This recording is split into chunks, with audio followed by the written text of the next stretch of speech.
Dinosaurs by Tim Vickery.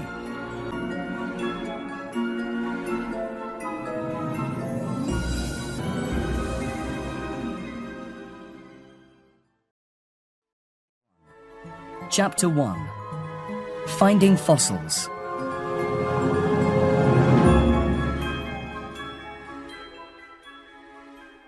On a cold winter's day in 1811, a boy and a girl were walking beside the sea in Lyme Regis, southwest England.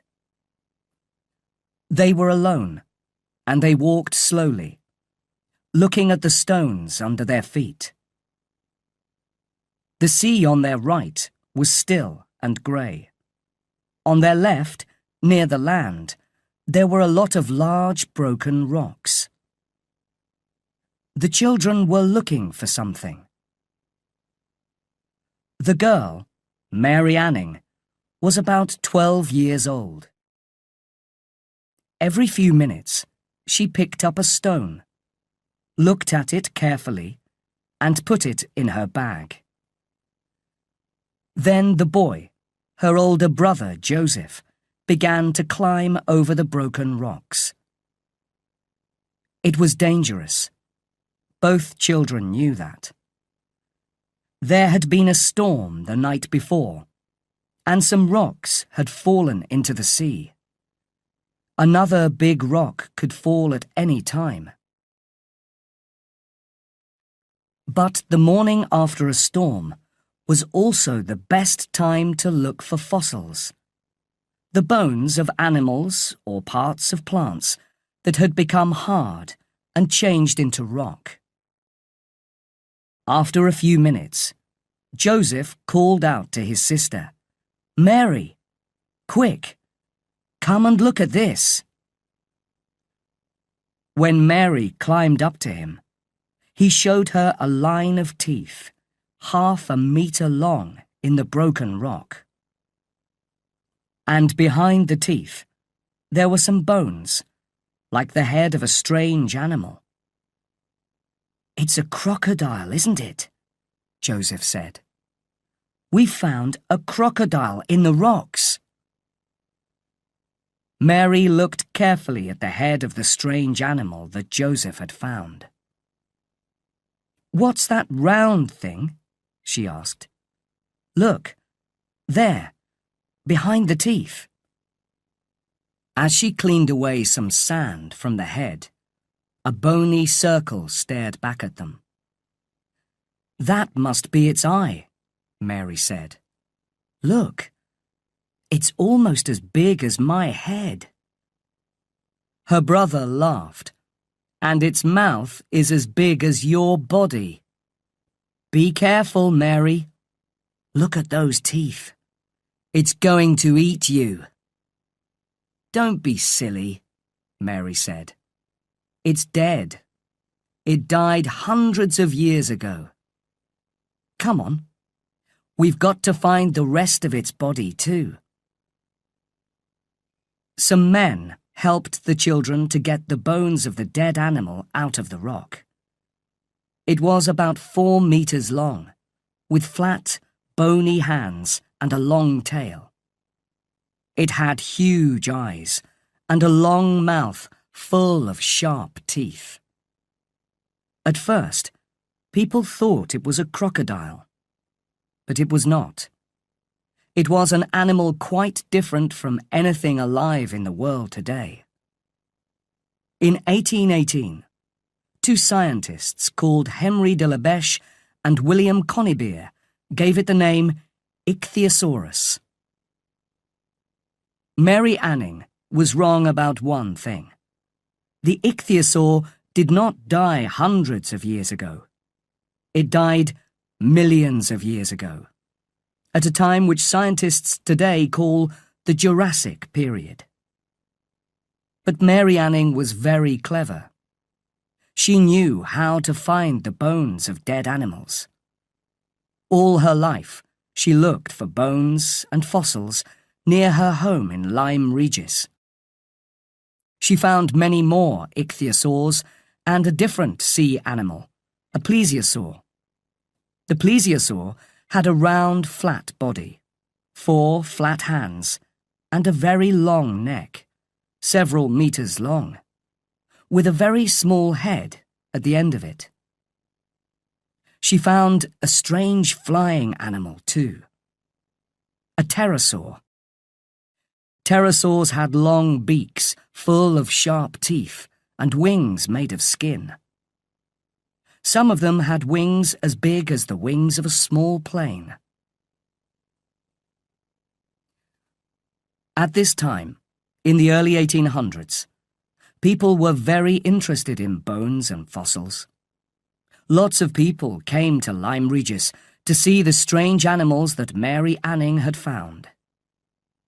Among them were William Buckland and Gideon Mantell.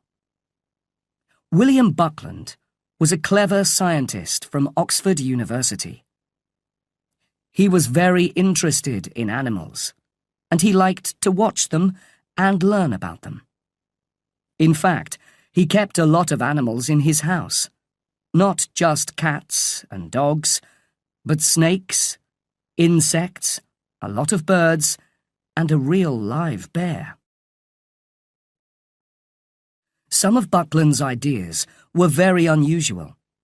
He liked to eat animals, but not just the animals that people usually eat, like cows and sheep. He wanted to taste every bird, fish, insect, and animal in the world.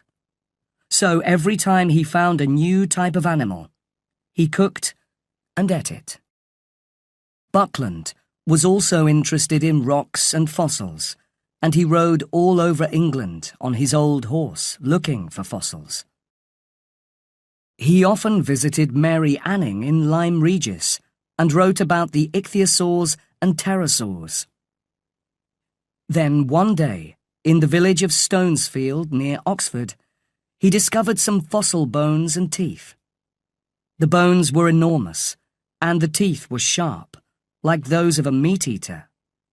So, in 1824, Buckland wrote about his animal. He called it Megalosaurus, big lizard. Gideon Mantell was also very interested in Mary's work. He was a doctor who lived in the town of Lewes in southeast England. One day in 1822, his wife met some workmen who were using rocks to mend the road near her house. They gave her an interesting rock that they had found. She showed it to her husband when he came home. Dr. Mantell was surprised. "That's not a rock at all," he said. "It's a tooth. A fossilized tooth." "But look how big it is," she said. "What animal does it come from?" "I don't know," Dr. Mantell said. "I don't know of any animal with teeth as big as this." Dr. Mantell went back to the place where the workman had got the rocks and found some huge bones there. He decided that the bones and the tooth came from the same animal. But what was the animal like? For 3 years he wondered about this. He talked to his wife and friends, but he did not tell the world about it. He decided that the tooth was like the tooth of an iguana, a kind of large lizard up to 2 meters long. But the bones came from an animal much, much bigger, 18 meters long. At last, in 1825, Dr. Mantell wrote about his animal, and he called it Iguanodon. Later, he sometimes said that he found the tooth, and sometimes that his wife did. 7 years later, in 1832, Dr. Mantell found some bones from a very different animal. This animal, he said, had a very thick skin. He called it Hylaeosaurus. Another English scientist, Richard Owen, read about these strange animals. Owen knew a lot about bones, and he loved to cut up dead animals, often in his own home.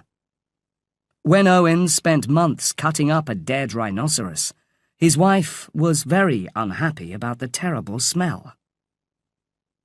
In 1842, Owen wrote a book about the animals that Buckland, Mantell, and other people had found. He called his book Dinosauria, and he was the first person to use the name dinosaur, which means terrible lizard.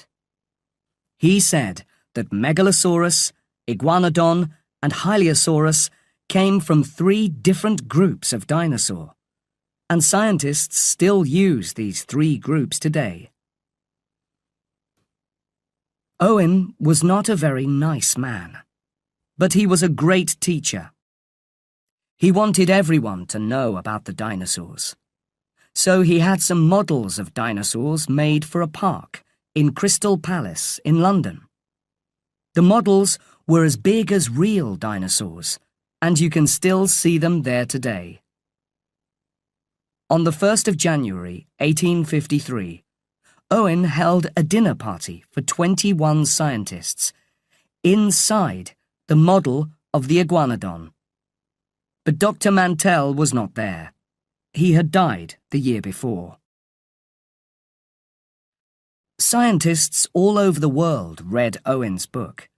Some of the scientists inside the Iguanodon came from Germany and Belgium.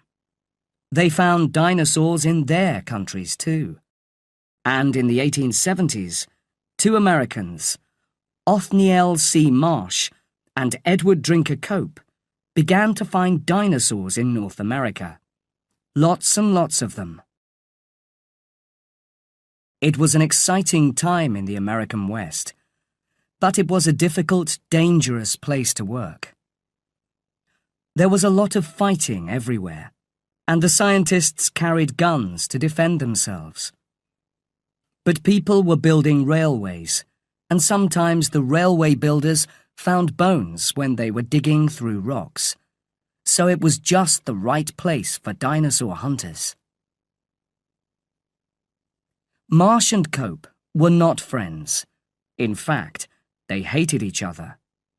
They hid bones from each other, spied on each other, and sometimes they stole each other's bones too. They argued with each other in newspapers and books. Each man tried to find more dinosaur bones than the other. The fight between them, which went on for about 20 years, was called the Bone Wars. Marsh won the Bone Wars. He discovered 80 new types of dinosaur, while Cope only discovered 56. But the Bone Wars made dinosaur hunting very popular, and by the time Marsh and Cope died, everyone knew about dinosaurs.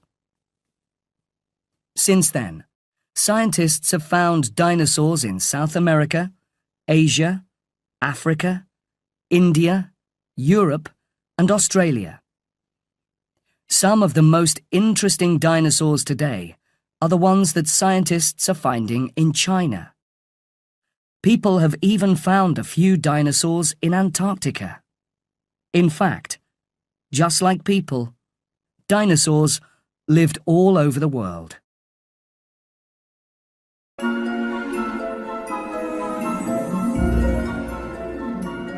Chapter 2. Dinosaur Numbers.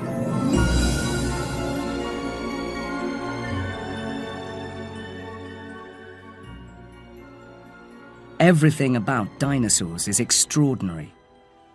Many of them were big, much bigger than humans. The biggest of all, Argentinosaurus, weighed more than 15 elephants. The tallest dinosaur, Sauroposeidon, could lift its head 18.5 meters above the ground. That is tall enough to look in through the 6th floor window of a modern building. The longest dinosaur, Diplodocus, was 35 meters long, longer than 3 buses, and its tail was 21 meters long. The end of that tail could move frighteningly fast, fast enough to knock a man's head off. Many dinosaurs were very dangerous. Spinosaurus, for example, was much bigger than an elephant. It had a mouth like a crocodile, but much, much bigger. It had 100 sharp teeth. An animal like that could probably kill and eat a human in 2 or 3 minutes. Luckily, however, there were no humans alive at the time of the dinosaurs. That is because the dinosaurs lived an enormously long time ago. It is really hard to understand how long, but it is important to try. How long have there been people like us, modern humans, on Earth? Well, scientists say that we have been here for about 190,000 years. But before that, there were early humans, people who were almost human, but a little bit different from us. The oldest early human that scientists have found died 3.2 million years ago. That is a very long time ago, but it is nothing to the time that the dinosaurs lived. The last of the big dinosaurs died 65 million years ago, so all dinosaur bones are at least 65 million years old. But many of them are a lot older, of course, because that is when dinosaurs ended. When did they begin? The first small dinosaur appeared about 230 million years ago. So dinosaurs lived on Earth for 165 million years. That is more than 50 times longer than any kind of humans have lived on Earth. Look at the timeline on this page. It shows 3 time periods: the Triassic, the Jurassic, and the Cretaceous. The first dinosaurs appeared during the Triassic period. A lot more dinosaurs appeared during the Jurassic period. And even more dinosaurs lived until the end of the Cretaceous period. Then they all disappeared, very suddenly.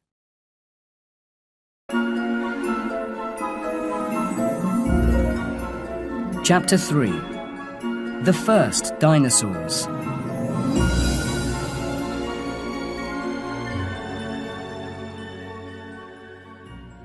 Because the dinosaurs lived for such a long time, their story is a story of change. Slowly, over 165 million years, the world changed. And the dinosaurs changed too. The first dinosaurs were not very big or frightening. They looked like small chickens. They ran around on 2 legs, but instead of wings, they had hands with 5 fingers. They had long tails, small heads, and a mouth with teeth instead of a bird's beak. In the time before the dinosaurs, there were lots of different animals. But about 250 million years ago, something terrible happened. Thousands and thousands of volcanoes exploded. This made the sky very dark, so it was impossible to see the sun, perhaps for years. Not surprisingly, 95% of all animals and plants died. Only a few kinds of small animals which did not need much food stayed alive. Some of these small animals were called archosaurs. The Earth they lived in was a very different place. There were plants, but no grass, no flowers, and no fruit. And all the continents that we know today, Europe, North America, South America, Asia, Africa, Antarctica, were quite different. All the land was just one large continent, called Pangaea. So these little archosaurs could walk from one side of Pangaea to the other. In the 1960s, an archosaur called Marasuchus was found in Argentina. It was very small, just 10 centimeters high. It ran on 2 legs and had hands with 5 fingers. It had a long tail and a mouth with lots of very small teeth, and it probably ate insects and little animals. But it could run very fast. One of the important things about dinosaurs was that they had legs under their bodies, like birds. That helped them to run away from enemies like crocodiles, which have their legs beside their bodies. It helped them to grow tall, too. Another archosaur was Eoraptor, also found in Argentina. It was a little bigger than Marsuchus, about 30 centimeters high, like a small dog, and 1 meter long. It also ran on 2 legs and ate insects and small animals, but it only had 3 fingers on each hand. It is one of the earliest dinosaurs of all. These little archosaurs were not the only animals that were alive on Pangaea. There were animals like crocodiles, and there were also small flying animals like the pterosaurs that Mary Anning found. The pterosaurs had wings made of skin between their fingers. They had long tails and beaks with teeth. They flew all over Pangaea, and sometimes they killed the little archosaurs and ate them. All the rest of the world was sea, lots and lots of it. The sea was full of ichthyosaurs and plesiosaurs. These were in the same family as the archosaurs, but they had learned to swim and live in the sea. Some ichthyosaurs were small, but others were huge, more than 15 meters long. They had long mouths full of teeth and huge eyes to see in the dark. As millions and millions of years passed, all of these animals evolved in different ways. The small 2-legged archosaurs, like Marsuchus and Eoraptor, evolved over time into the first real dinosaurs. Scientists make a picture, like a family tree, to show this. In the picture, the oldest animals, the archosaurs, are at the bottom, and the most recent dinosaurs are at the top. Richard Owen, in 1842, said that there were 3 main types of dinosaur: meat-eating dinosaurs and 2 types of plant-eating dinosaurs. Scientists today agree with him. The meat-eating dinosaurs are called theropods. The plant-eating dinosaurs with long necks and tails are called sauropods. And the ones with extraordinary thick skins are called ornithischians. One of the first theropods was Coelophysis. It ran on 2 legs, like Marsuchus and Eoraptor. But Coelophysis was much bigger, about 1 meter high and 2 or 3 meters long. It had 3 strong claws on its hands, and a long tail and long mouth, like a crocodile. It could probably stand up on its back legs, as tall as a man. But it was not heavy, because its bones were full of air, like the bones of a bird. It was as long as a small car, but it weighed the same as a 7-year-old child. So it could run very fast and hunt smaller animals for food. The first Coelophysis was found by an American scientist called David Baldwin in New Mexico in 1881. Baldwin often spent months looking for fossils, all alone, in the middle of winter, with only his horse beside him. He sent the bones of the Coelophysis to Edward Drinker Cope during the Bone Wars.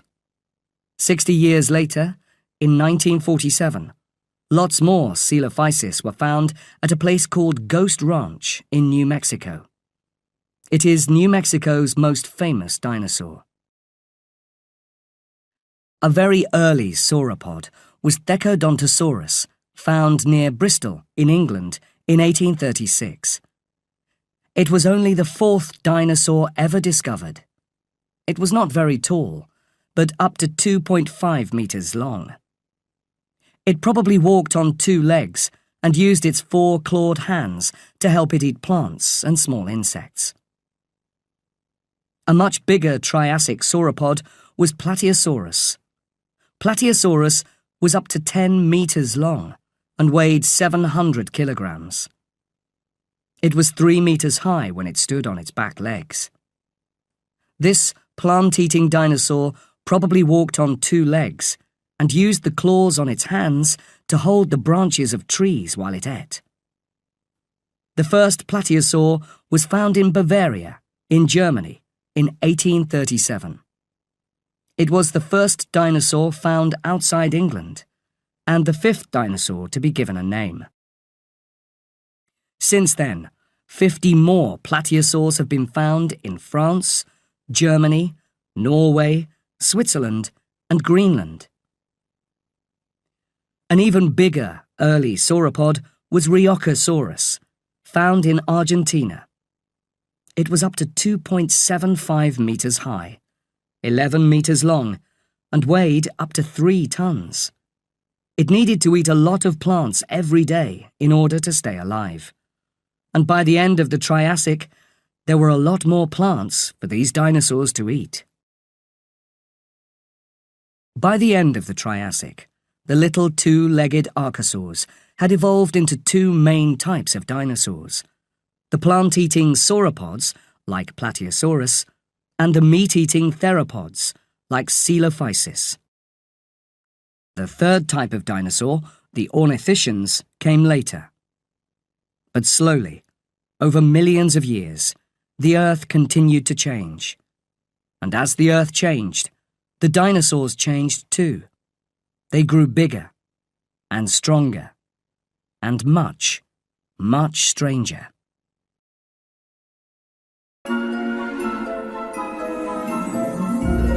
Chapter 4: Bigger and Stronger.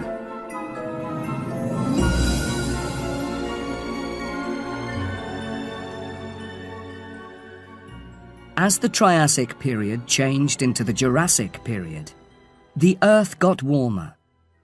And as the Earth got warmer, the dinosaurs got bigger. There was more water in the air, and this helped plants to grow.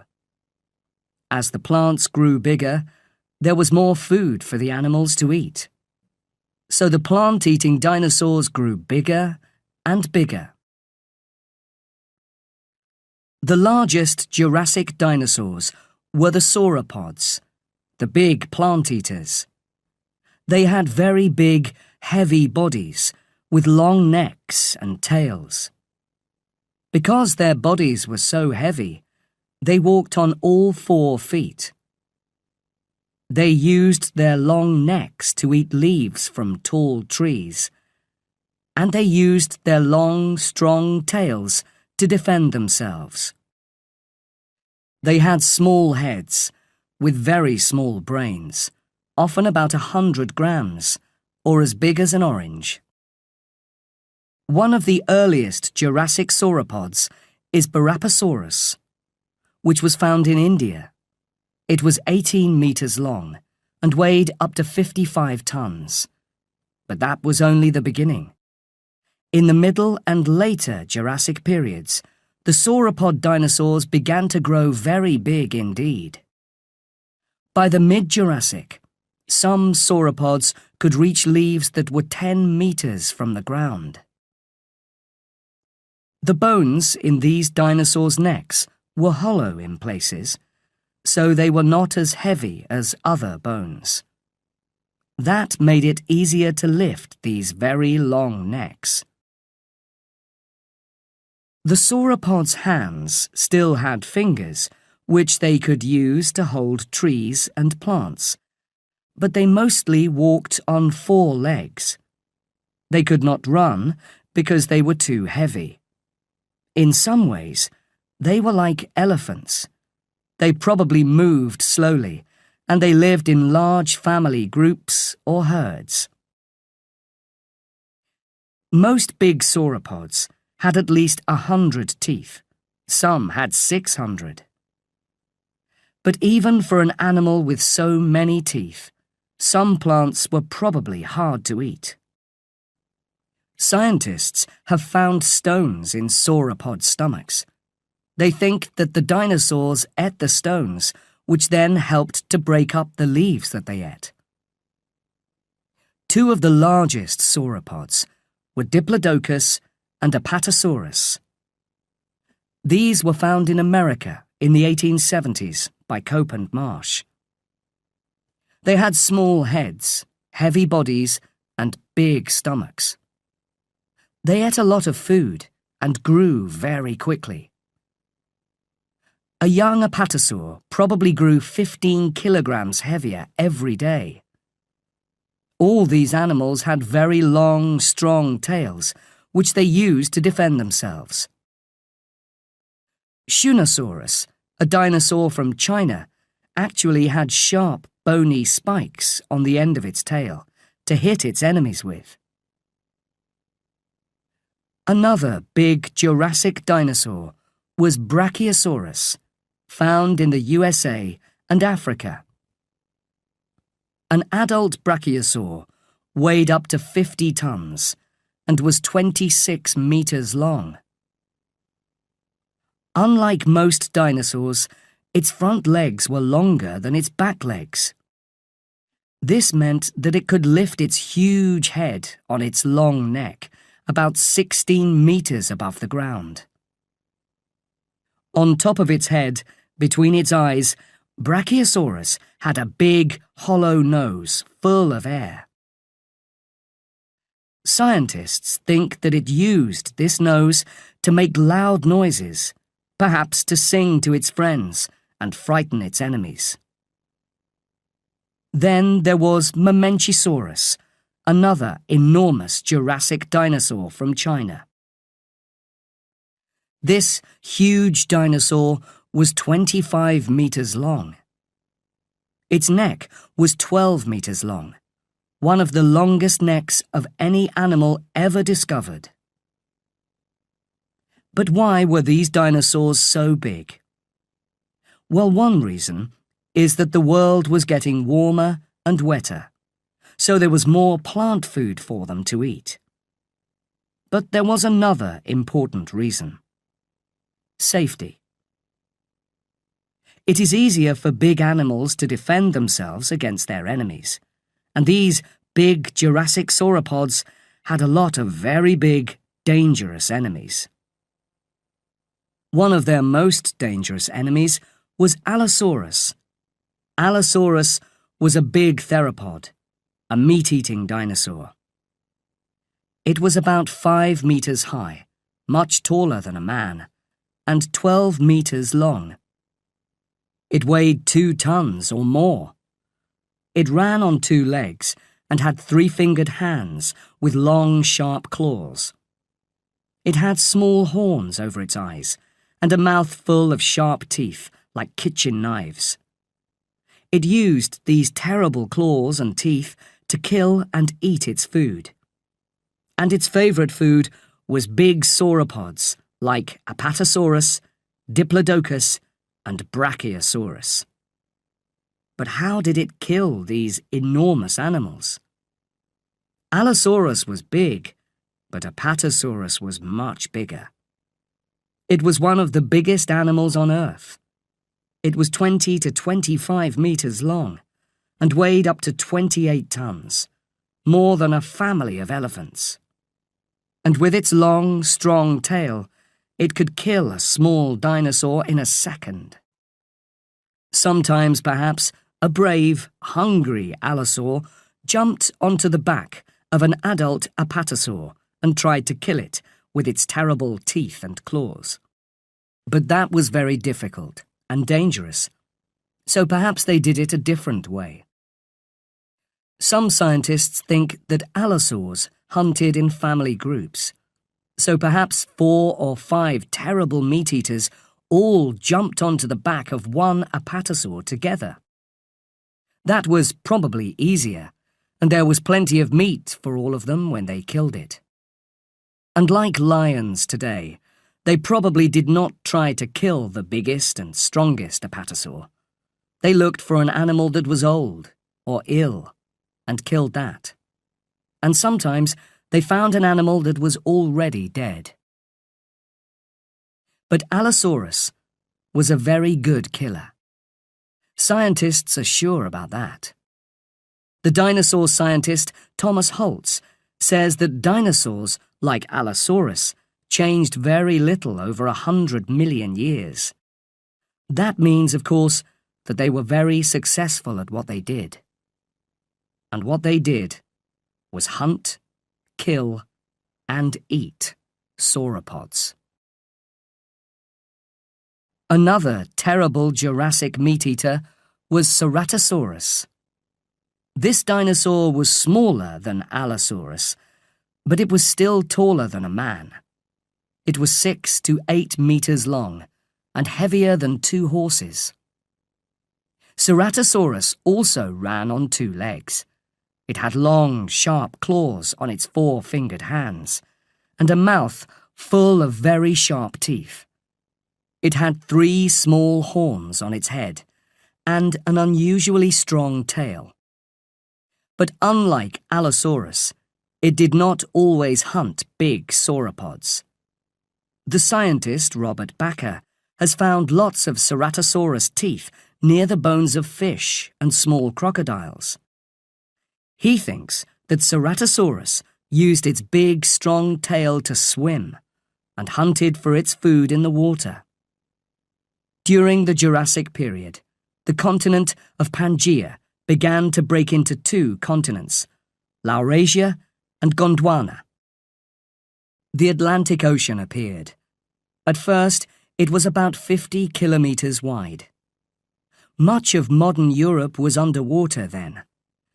So there were lots of fish for Ceratosaurus to eat in Jurassic seas, lakes, and rivers. But there were lots of other animals there too. In the Jurassic seas, the ichthyosaurs grew even bigger and stronger. They were hunters, with enormous eyes and long mouths full of sharp teeth. And they could swim very, very fast, probably at 30 to 50 kilometers per hour. There were plesiosaurs in the sea too. Plesiosaurs did not look like fish. They had round, flat bodies, with 4 huge, flat hands that they used to push themselves through the water. They had short tails, but very long necks, sometimes over 10 meters long. Some had very small heads, but others had huge heads, 3 meters long, bigger than any other dinosaur head. In the Jurassic skies, a new type of pterosaur appeared, the pterodactyl. Pterodactyls had longer necks than Triassic pterosaurs, and they had bigger brains too. Most of them had long mouths full of sharp teeth, and many of them ate fish. Most pterodactyls were as big as large birds today, but a few were much, much bigger. In fact, the largest pterodactyl of all, Quetzalcoatlus, had wings 12 meters wide, bigger than a small plane. But Quetzalcoatlus lived in the Cretaceous period, which came after the Jurassic.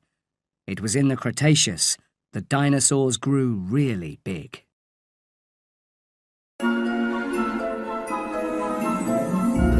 Chapter 5. Big, Bad, and Dangerous.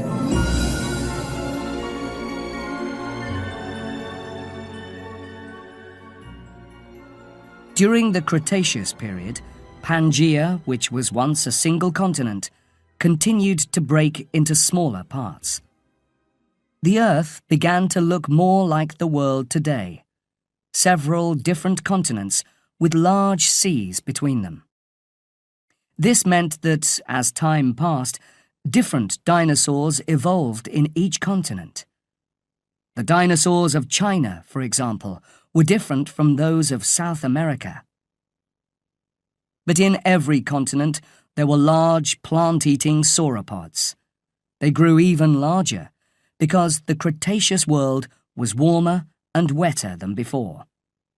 so plants grew bigger and stronger. And for the first time, some plants had fruit and flowers. So there was a lot more food for the big dinosaurs to eat. The biggest dinosaur of all was probably Argentinosaurus. This enormous animal was between 33 and 41 meters long, 6 to 7 meters high, and weighed between 75 and 90 tons. That is more than several families of African elephants. To keep its huge body alive, one Argentinosaur probably needed to eat 2 or 3 large trees every day. There were probably thousands of these enormous animals in South America, so just think about the number of trees that were eaten every day. It is hard to understand how any enemy could kill Argentinosaurus. It was just too big. Most meat-eaters probably just waited for it to die and ate it then. But there were plenty of large meat-eating dinosaurs in the Cretaceous. Perhaps, from time to time, some of them did try to kill a baby Argentinosaur or a sick or old animal. If they tried to kill a healthy adult, they probably got hurt or killed. Not all of the terrible killers in the Cretaceous were big. In 1964, John Ostrom, a scientist from Yale University in America, discovered Deinonychus. This animal was too small to kill Argentinosaurus, but it was still very dangerous. It was about 3 meters long, as tall as a man, and probably covered in feathers like a bird. It had a big brain and a mouth as long as a man's leg, full of sharp teeth. Its hands had 3 fingers, with long, sharp claws, and on the second toe of its back feet there was another big, dangerous claw. Deinonychus weighed about 80 to 100 kilograms, and it could run very fast. Scientists think that Deinonychus hunted in groups, like lions today. When they found a large plant-eating dinosaur, 5, 10, or even 20 Deinonychus jumped onto it, all together. They bit it with their sharp teeth and cut it with their terrible sharp claws until it died. Then they ate it. Deinonychus was very frightening, but Utahraptor was even more dangerous. It had terrible teeth and claws like Deinonychus, but it was much bigger. It was 6 to 7 meters long, taller than the tallest horse, and it weighed up to 1.1 tons. It had a big brain too, so it was probably very clever. And just like Deinonychus, these dinosaurs hunted together in groups. For plant-eating dinosaurs, this was like a really bad dream. They could look up and see not 1, but 5 or 10 terrible killers running towards them, very fast. It was usually the last thing they ever saw. However, Utahraptor was not the biggest killer. In 1983, an Englishman called William Walker discovered an enormous fossil in Surrey, near London. He called it Baryonyx, which means heavy claw. This dinosaur was much bigger and so a lot slower than Utahraptor. It weighed up to 5.4 tons. It was 13 meters long and 2.5 meters high. It had strong, sharp claws on its 3-fingered hands and a long mouth like a crocodile. We know that Baryonyx ate meat because inside its stomach, scientists found the bones of an iguanodon and a lot of fish bones too.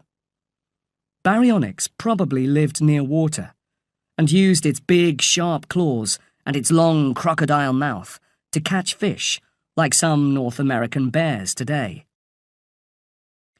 An even bigger meat-eater than baryonyx was Spinosaurus, which was found in Africa by Ernst Stromer, a German scientist. Spinosaurus looked like baryonyx, but it was much, much bigger. It had a long crocodile mouth, sharp claws on 3-fingered hands, and a huge sail on its back. It weighed 8 to 13 tons, as much as the biggest African elephant. It was 14 to 18 meters long and 3 meters tall.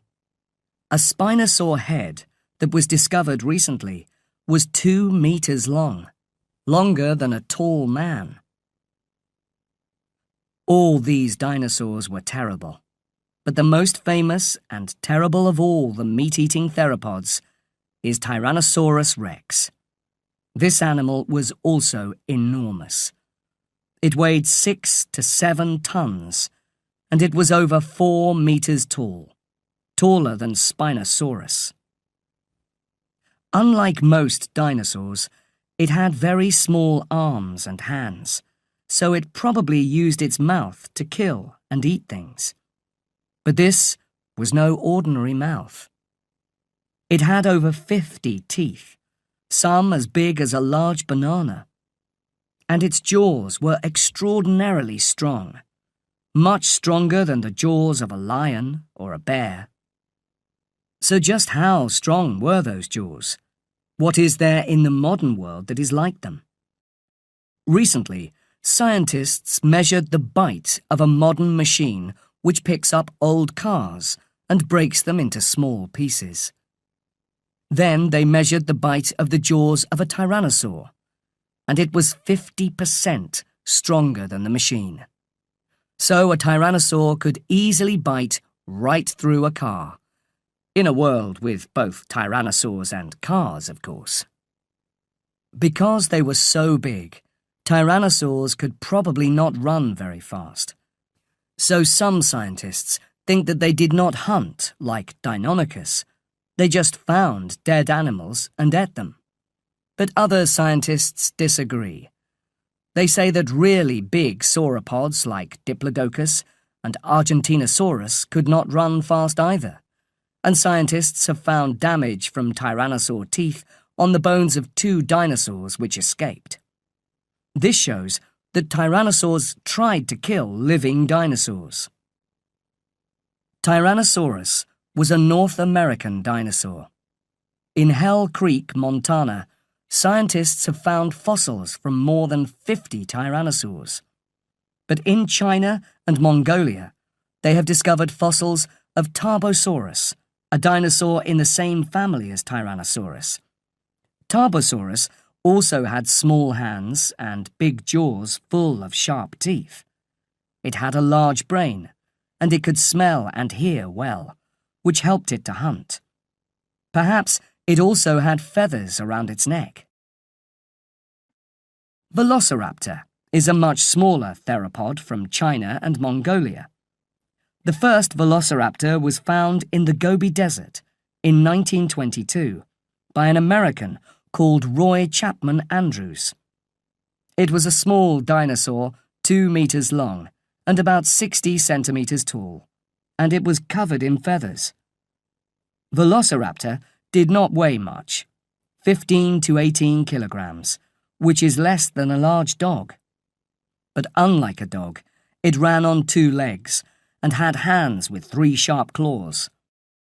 And like Deinonychus, it had another very long, sharp claw on each foot. Velociraptor probably ran very fast and hunted in groups like Deinonychus and Utahraptor. Like them, it was a very frightening killer. But even the most terrible killer can get things wrong sometimes. In the Gobi Desert, in 1971, scientists discovered 2 extraordinary fossils. One was a velociraptor, the other was a plant-eating dinosaur called Protoceratops. The 2 dinosaurs had died when they were trying to kill each other. The Protoceratops had the velociraptor's right arm in its jaws. It was trying to bite its arm off. The velociraptor had its claws in the head and neck of the Protoceratops. It was trying to cut the Protoceratops's neck open. This terrible fight happened beside a hill of sand. As the two dinosaurs were fighting, the hill fell on top of them, so they both died. And there they stayed, for millions of years, under the sand, until one day the scientists found them. But what about Protoceratops? What type of dinosaur was that?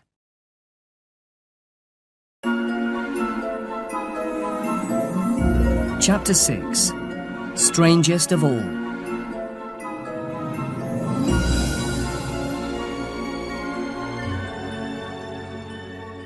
Protoceratops is one of the third type of dinosaurs, the ornithischians. The ornithischians are the strangest of all dinosaurs. They were plant eaters, but many of them had horns, and they defended themselves with their very thick, strong skin. There were very few ornithischians in the Triassic period. They began to appear in the Jurassic, and there were lots of them in the Cretaceous. Protoceratops was a very successful small dinosaur. Its mouth was like a bird's beak and had a very strong bite. And behind its head, Protoceratops had a large frill of skin. This frill was probably brightly coloured, and the dinosaur used it to frighten its enemies and attract females. Triceratops was like Protoceratops, but much bigger.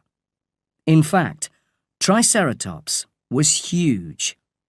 It was 8 meters long and weighed 11 tons, much more than the largest African elephant. Like Protoceratops, it had a mouth like a bird's beak and a large frill of skin and bone behind its head. Its head was enormous, and it had 3 large horns. Triceratops used these horns to defend itself against its enemies. We know that this happened because some Triceratops horns have damage from Tyrannosaurus teeth on them. The ornithischians had many ways to defend themselves against enemies like Tyrannosaurus. Huayangosaurus, found in China in 1982, had lots of sharp spikes all along its back. There were bony spikes on its shoulders too, and on the end of its tail. Stegosaurus from North America was much the same. These dinosaurs used their strong, bony tails to hit their enemies. Several meat-eaters, like Allosaurus, have been found with holes in their bones, made by the spikes on the tail of a Stegosaurus. Animals like these from the late Jurassic have been found in Europe and Africa. All of them were huge, as big as a modern rhinoceros. Ankylosaurus lived in the late Cretaceous. It had a really thick skin, with spikes all over its back, head, and sides. It had a very strong tail, with a heavy club at the end, which was excellent for fighting enemies. Ankylosaurus was up to 9 meters long and weighed up to 8 tons, much more than an elephant. So when that tail hit something, it hurt. Tenontosaurus was another big plant-eating animal, but it was not as strong or dangerous as Ankylosaurus. It lived in large herds in North America. In fact, some scientists call it the cow of the Cretaceous, because there were so many of them. Tenontosaurus was an everyday food for meat-eating hunters like Deinonychus. Iguanodon was an ornithischian too. It lived in large family groups or herds like cows or sheep today. In Belgium, the fossils of 40 of them were found in the same place. Iguanodon had a long face, like a horse, with a mouth like a beak for eating plants. It could eat plants well, moving both jaws at once. We humans only moved the bottom jaw. Iguanodon sometimes walked on 2 legs and sometimes on 4. Each hand had a sharp spike like a thumb, which it used to fight its enemies. And it could also pick things up with the help of its little finger. It was as big as a large African elephant. Hadrosaurs were in the same family as Iguanodon, but they were even stranger. These plant-eating dinosaurs had flat, wide beaks with teeth inside them, lots of them. In fact, some hadrosaurs had up to 720 teeth. Humans only have 28. New teeth were growing all the time to take the place of any teeth that fell out. Hadrosaurs had long faces like horses too, and they lived in large herds all over North America. The smallest was as big as a horse, but many were bigger than elephants. One of the strangest hadrosaurs was Lambeosaurus. It was 3 or 4 meters high and weighed up to 8 tons. On its head was a large bone, like an enormous hat. The hat was as big as a man. The male Parasaurolophus had an even bigger hat on the back of its head. This hat was really a long, hollow bone, about 1 meter long, joined to its nose. At first, scientists could not understand this. What was it for? Then they found a possible explanation. When they blew air through this long, hollow bone, it made loud musical sounds. Was Parasaurolophus a musical dinosaur? It is quite possible. The males could make wonderful sounds with these long, hollow bones on their heads. Perhaps they did this to attract the females, or to call to their children. They probably did it when they saw an enemy. And maybe sometimes they did it just for fun, because they liked singing to each other. But the hadrosaurs were interesting for another reason. Their family life.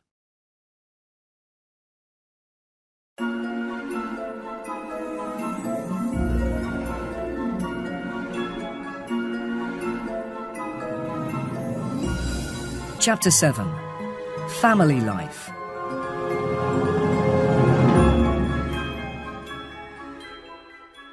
In 1923, the American scientist Roy Chapman Andrews discovered something very strange. In the Gobi Desert, in Mongolia, he found the bones of a new dinosaur. It was about 2 meters long, with a strong beak, no teeth, and a thin hat on top of its head. And it was probably covered with feathers, like a very big chicken. Underneath this dinosaur, there was a nest full of eggs. This was the first time anyone had found dinosaur eggs. At first, Roy Chapman Andrews thought that the eggs belonged to a different dinosaur, Protoceratops. The new dinosaur, he thought, was trying to steal them when it died. So he called his new dinosaur Oviraptor, which means egg stealer. But later, in the 1990s, another oviraptor was found on a nest of eggs.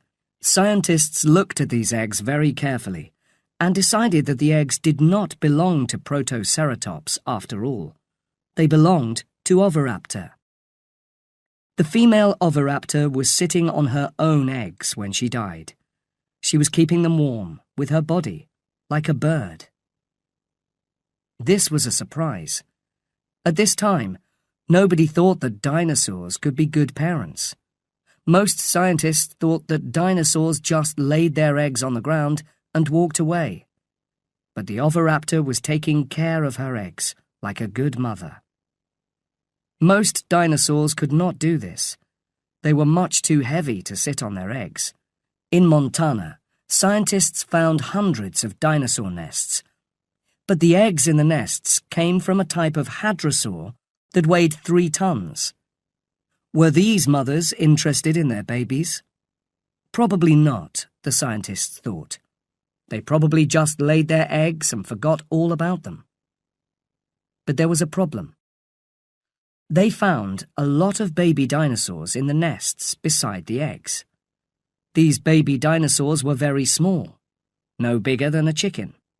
They could not walk far because their bones were not strong enough. But their teeth showed that they had eaten plants. How did the baby dinosaurs find these plants when they were too young to walk? The scientists thought hard about this. The baby dinosaurs did not find the plants, they decided. That was impossible. They could not walk. So it must be the parents who found the plants. They brought them to their nests for their children to eat. These dinosaurs were looking after their children, like good parents. So the scientists called this new dinosaur Maiasaura, which means good mother lizard. Maiasaurs laid 20 or 30 eggs in each nest. Then they covered the eggs with dead plants to keep them warm. When the babies came out of the eggs, they weighed about 1 kilogram, but they grew very quickly. 10 years later, they were adults, weighing 3 tons. This shows they were warm-blooded, because cold-blooded animals cannot grow that fast. When they could walk, baby maiasaurs followed their parents around, looking for food. Maiasaurs were very successful. In one fossil site, there are over 10,000 animals. They lived in huge herds, like many animals in Africa today. And all around them, like lions in Africa, were the hunters, tyrannosaurs, Deinonychus, Utahraptors. When the baby maiasaurs saw them, perhaps they ran under their parents' legs to stay safe. Tyrannosaurs probably fed their babies too, but with meat, not plants. As the young tyrannosaurs grew, they probably hunted together in groups. Young tyrannosaurs had long legs, but they were not heavy, so they could probably run much faster than their parents.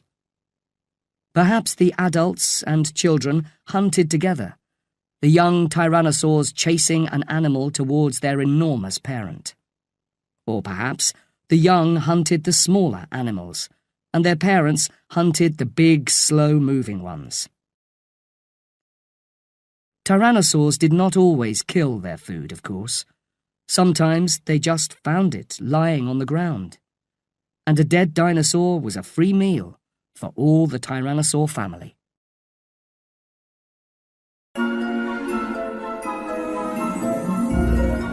Chapter 8. Birds.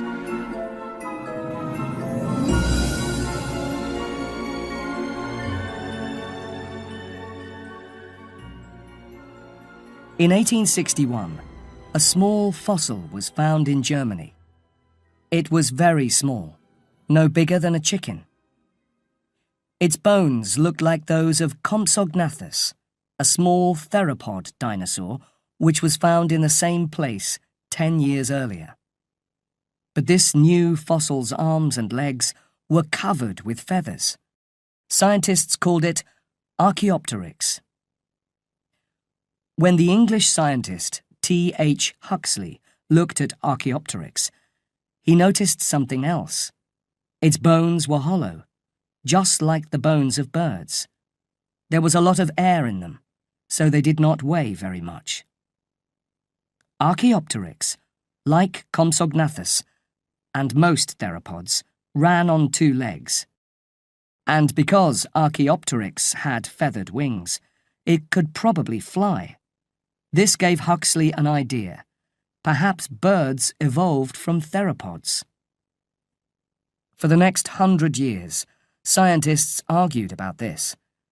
It is a crazy idea, some people said.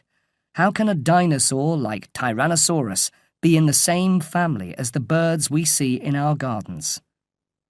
But then, in 1964, the American scientist John Ostrom discovered Deinonychus in Montana, USA.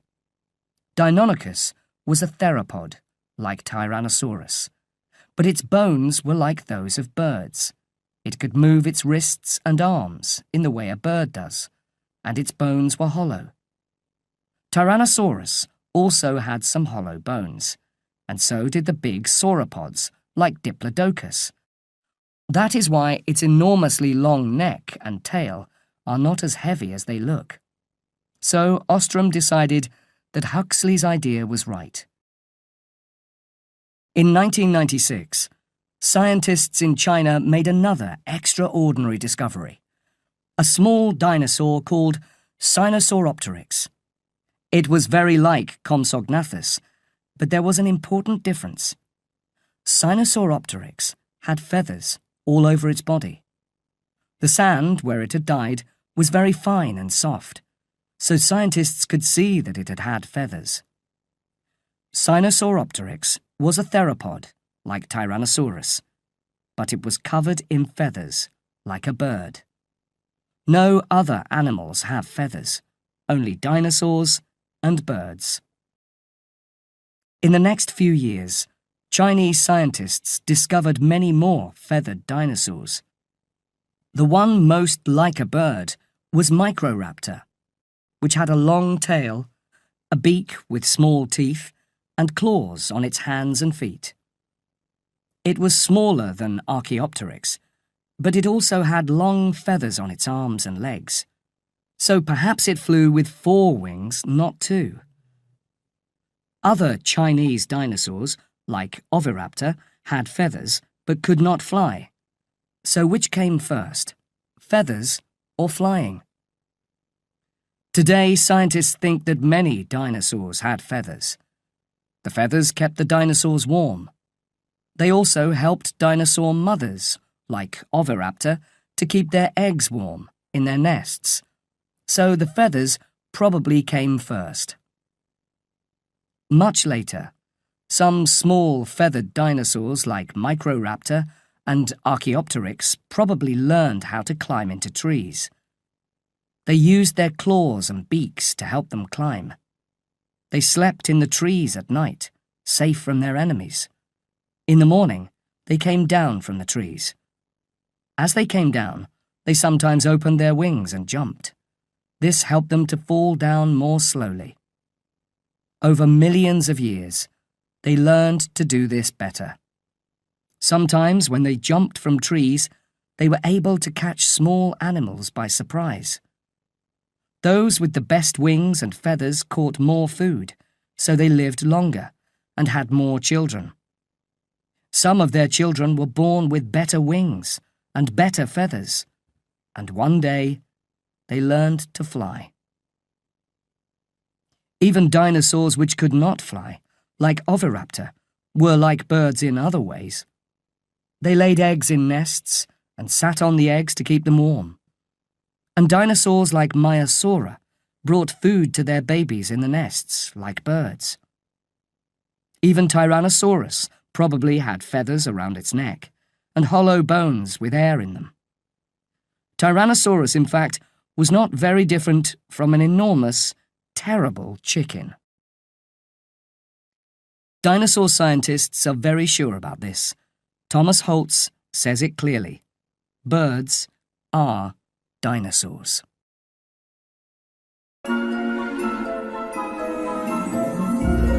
Chapter 9. A Sudden End.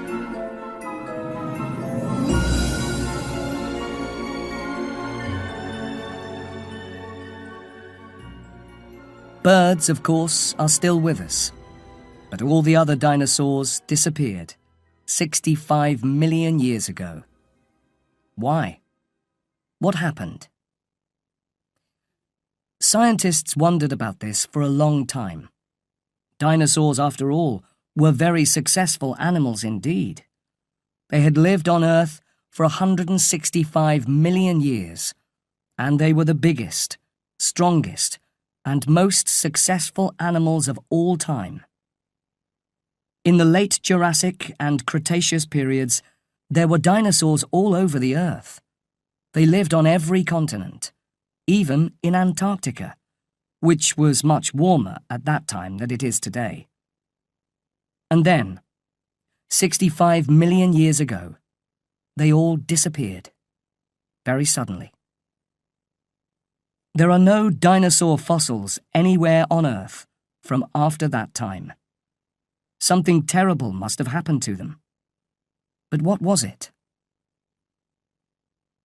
In the 1970s, a scientist called Walter Alvarez tried to answer this question.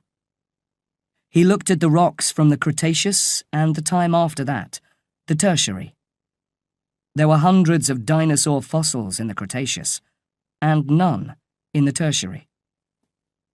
But in between the Cretaceous and the Tertiary, he found a thin line of clay, a kind of soft, wet rock. He found this line of clay all over the world, and everywhere it was the same. In it, he found a silver-white metal called iridium. Iridium is very unusual on Earth, but there is a lot of it in meteors, the rocks that sometimes fall onto the Earth from the sky. So the iridium came from a meteor, Walter Alvarez said. A meteor that hit the Earth 65 million years ago. We know it was a big meteor, Alvarez said, because there is so much iridium everywhere. He thought that the meteor was a rock between 10 and 15 kilometers across, which hit the Earth with an enormous bang. It made a crater, a very big hole in the ground, that was 160 kilometers across. A huge ball of fire destroyed anything near the crater, and the ground shook violently. In the sky, dark clouds hid the sun for months, perhaps years. Without sunlight, almost all the plants on Earth died. The big plant-eating dinosaurs like Argentinosaurus soon died because they had nothing to eat. The meat-eating dinosaurs like Tyrannosaurus lived a little longer because there were lots of dead plant-eaters to eat. But then the meat went bad, and there was nothing left to kill. So they died too. Well, it is an interesting idea, people said. But where is this crater? A hole in the Earth, 160 kilometers across. That cannot be difficult to find. Why has nobody seen it? Walter Alvarez looked for this big crater, and with the help of a scientist called Glenn Penfield, he found it. There was a reason why nobody had seen it before.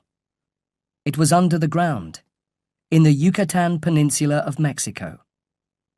In the past 65 million years, the rocks had moved and covered it up, but it was still there. It measured 180 kilometers from one side to the other, which was even bigger than he had expected. He called it the Chicxulub crater. So scientists think the age of the dinosaurs ended like this. One day, 65 million years ago, the world was full of dinosaurs. It began like any other day. Huge herds of dinosaurs were walking slowly across Mexico. Oviraptors were sitting on their nests, and myosaurs were finding food for their babies. Small feathered dinosaurs were flying from trees. Huge stegosaurs were walking slowly through the forest, and Argentinosaurs were eating the tops of trees. Tyrannosaurs were watching the plant-eaters carefully, hoping for a meal. And dinosaurs from the Parasaurolophus family, with their strange hollow heads, were singing to their friends far away. The plant-eaters kept their eyes open, as they did every day. They were looking for danger, for tyrannosaurs and Utahraptors, the enemies that wanted to kill them. But none of them looked up into the sky, where the real danger was. Then, suddenly, in a few seconds, it happened. A bright light filled the sky, and there was an enormous bang, louder than anything they had ever heard. A great wind knocked all the trees flat, and a few seconds later, everything in the forest was on fire. All the dinosaurs nearest to the meteor were burned in a few minutes. There was nothing left of them, nothing at all. Those more than 50 kilometers away died more slowly. But all of them, all over the world, began to die. In a few seconds, 165 million years had ended. Not everything died, of course. Some small animals, like insects, snakes, and small birds, lived. Because they were not very big, they did not need much food. One of these small animals looked a bit like a mouse. It was a warm-blooded animal, covered in soft hair, and it probably lived in holes in the ground. Dinosaurs ate lots of them every day. But now, suddenly, the dinosaurs were gone. So now this animal could come out of its holes and feel a little bit safer.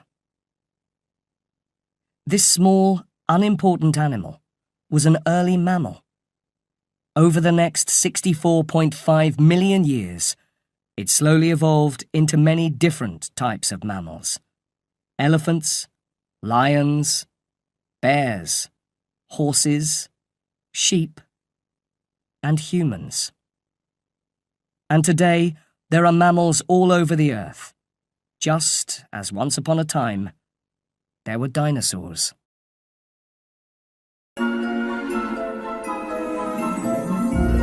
Chapter 10. Studying Dinosaurs.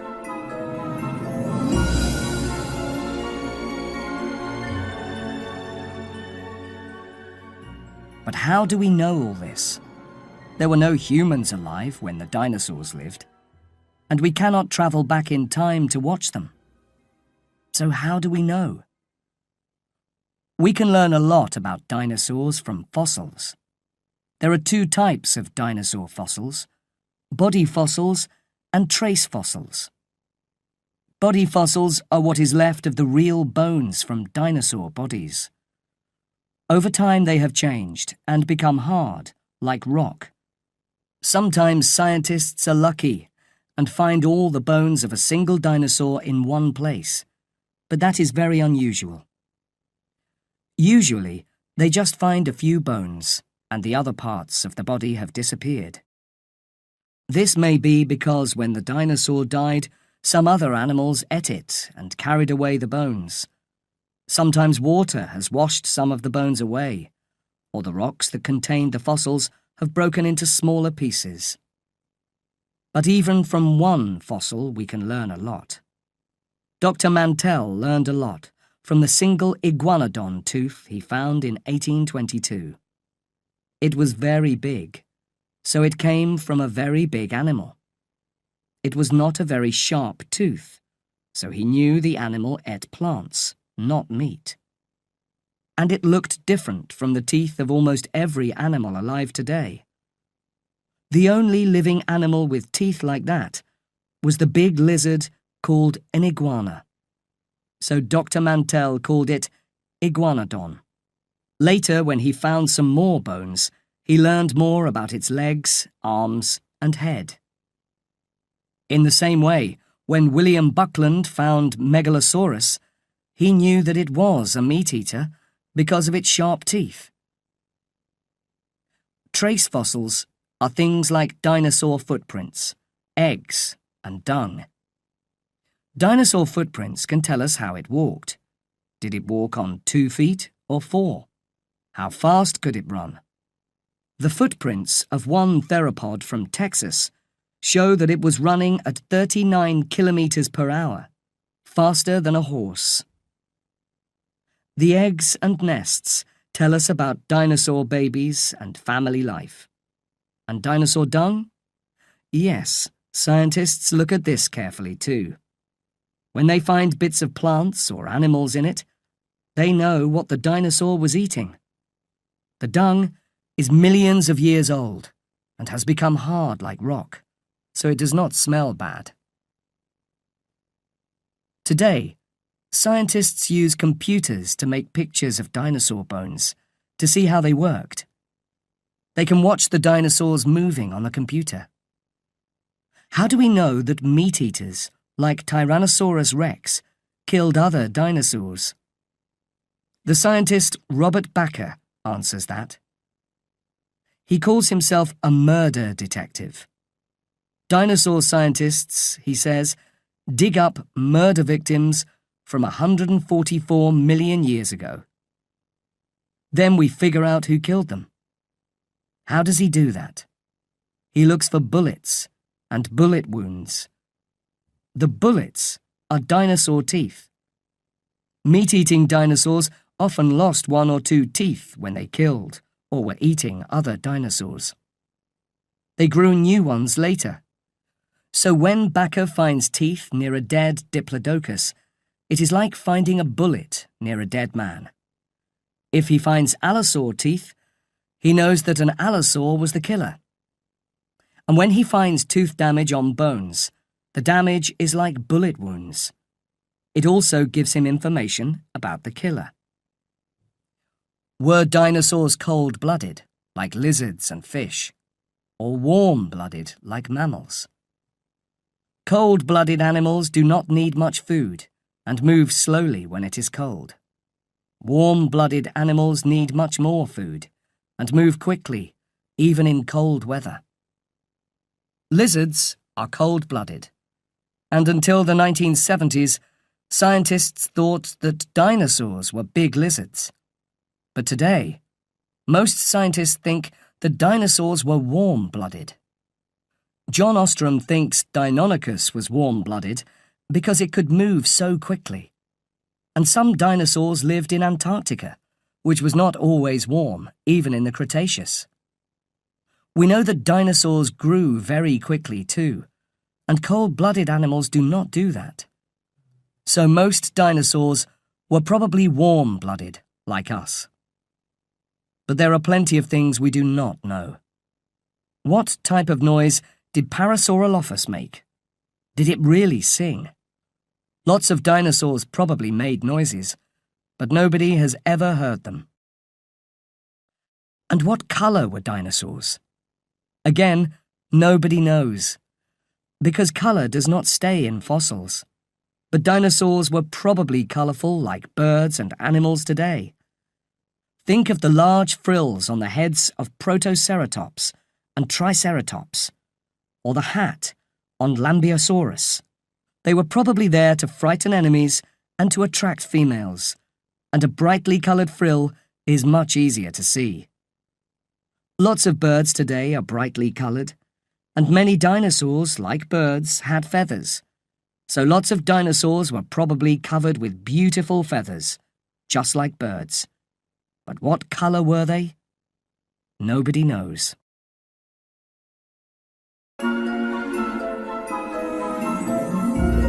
Chapter 11. Dinosaurs Today.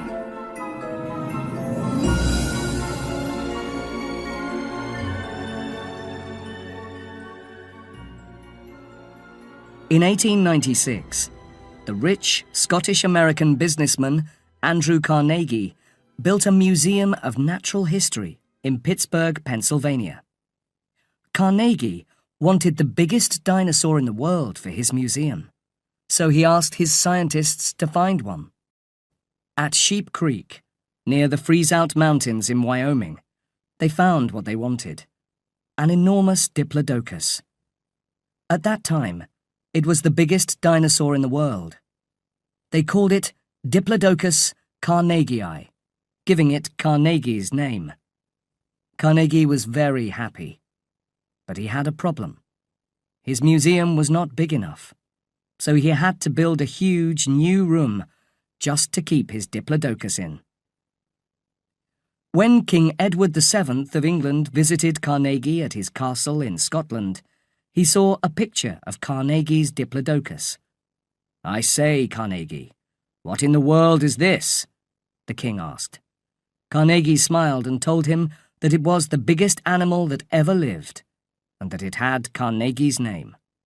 "Oh, I say, Carnegie," the king said. "We must have one of these in the British Museum."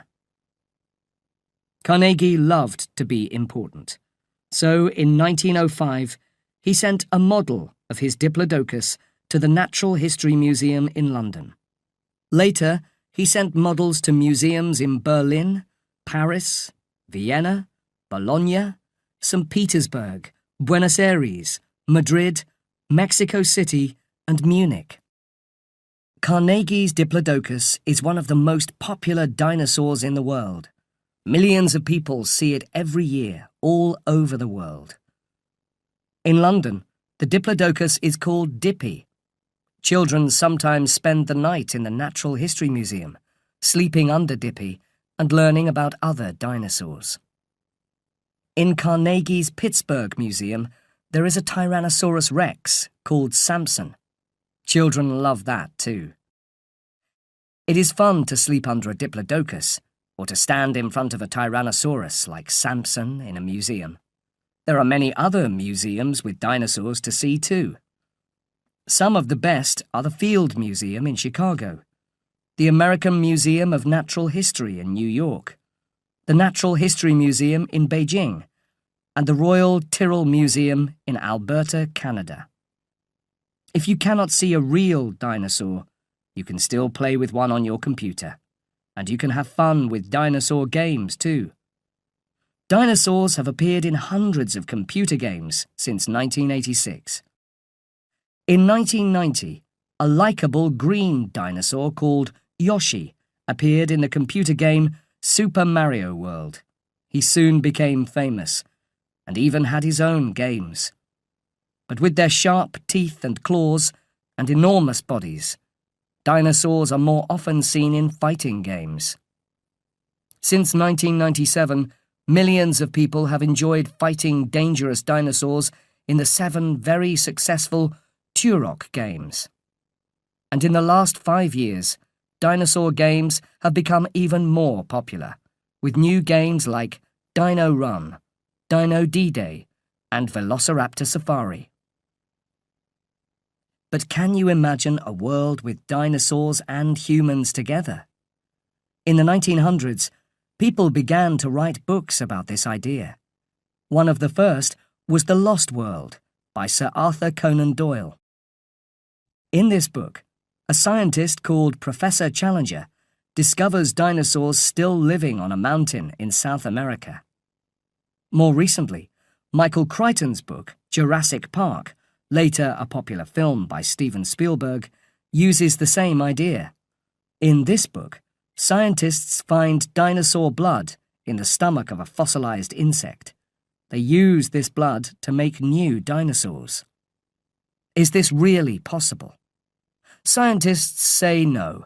Well, not yet, and that is a good thing. After all, dinosaurs are much, much bigger than us. If we bring back dinosaurs, we will not be able to talk to them or make friends with them. And when a tyrannosaur sees a human, it will think just one thing: lunch. Remember, birds are dinosaurs. Tyrannosaurus was, in some ways, like an enormous chicken. So, if you want to see a real, living dinosaur, watch a group of hungry chickens eating their food. Then, think of a chicken as big as a house. Do you really want the dinosaurs to come back?